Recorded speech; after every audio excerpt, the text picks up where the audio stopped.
नमस्कार, मी लतिका। आज मी तुम्हाला झणझणीत असा चिकन रस्सा बनवून दाखवणार आहे। त्यासाठी बघा 1 किलो चिकन घेतलेले, चिकन स्वच्छ करून घेतलेला आहे। त्यासाठी मसाला बघा, मीडियम आकाराचे 2 कांदे मी तव्यामध्ये भाजून घेतलेले आहेत, 1 गड्डी लसूण घेतलेला आहे, 2 हिरव्या मिरच्या भाजून घेतलेल्या आहे, 1 इंच आलं असं पातळ तुकडे करून घेतलेला आहे, 1 टोमॅटो पण मी तव्यामध्ये भाजून घेतलेला आहे, सुक्का खोबऱ्याच्या अर्ध्या वाटीचा अर्धा भाग असा हा मी पातळ काप करून भाजून घेतलेला आहे, थोडीशी कोथिंबीर घेतलेली आहे। आता ही एवढं वाटण आपल्याला मिक्सरला बारीक करून घ्यायचे। मिक्सरला बघा थोडंसं पाणी टाकून मी वाटण बारीक करून घेतलेलं आहे। टोप ठेवलाय बघा गरम करायला आणि गरम झालेला आहे। त्याच्यामध्ये आपण तेल टाकून घेऊया। तेल आपल्या आवडीप्रमाणे कमी जास्त करू शकता। मी 1 पळी टाकणार आहे आणि गरम होऊन देऊया।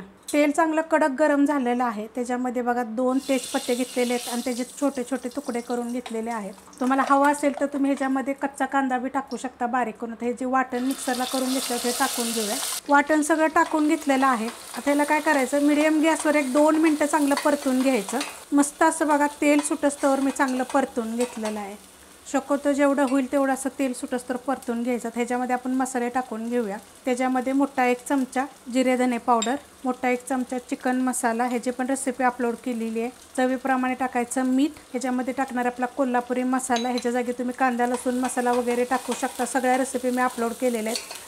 आता याला काय करते, बारीक गॅसवर 1 मिनिटभर मी परतून घेणार आहे। मस्त असं बघा परतून घेतलं होतं बारीक गॅसवर, कारण मसाले टाकताना मी गॅस बारीक केला होता। आता आपल्याला ह्याच्यात टाकायचे छोटा अर्धा चमचा हळद। चिकनला हळद मीठ जरी लावून ठेवलं तर 1-5-10 मिनिटं तरी पण चालू शकतात। ह्याला चांगलं मिक्स करून घेते।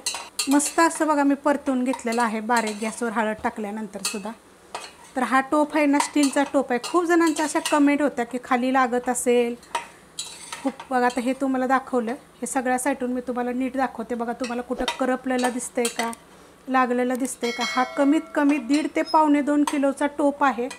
खालचं बुडाचं वजनच जास्त आहे, खूप जाड आहे। आणि हा ना कोणत्या कंपनीचा नाही ना, तर तुम्हाला ते कंपनीचं नाव वगैरे सांगितलं असतं। लोकल टोप आहे पण खूप जाड आहे। ह्याच्यामध्ये काही केलं तर लागत नाही। स्टीलच्या भांड्यात कसं असतं हे तुम्हाला पहिलं सांगते की कधी जेव्हा आपल्याला बारीक पाहिजे आपण मसाले टाकताना तर बारीक करावा, जर मोठा पाहिजे तर मोठा करावा। तुम्ही फास्ट कराल आणि त्याच्यात जर कराल तर कसला जरी टोप घेतला तरी तो खाली परततो, म्हणजे लागतंच खाली। जसं ॲल्युमिनियमचा असू द्या नाही तर कशाचा पण असू द्या।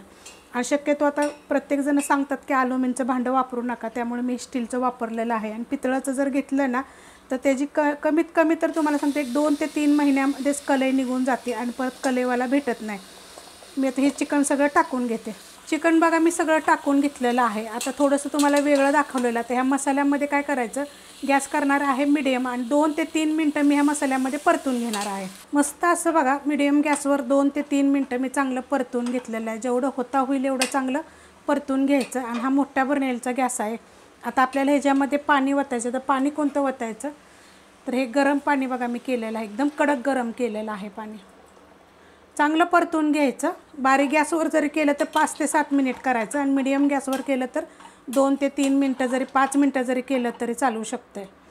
आता तुम्हाला किती रस्सा पाहिजे त्याप्रमाणे ह्याच्यामध्ये पाणी टाकायचं, नाही तर थोडंसं पाणी टाकून पहिलं शिजवून नंतर जरी गरम पाणी टाकलं तर चालेल। तर मी आता अजून थोडंसं पाणी टाकणार आहे। मिक्सरच्या भांड्यामध्ये बघा मी कोमट पाणी करून टाकलं होतं, ते पण वतून घेऊया। हे जे दाखवलेलं आहे ना 5 ते 6 लोकांना पुष्कळ होईल एवढं मी दाखवलेलं आहे।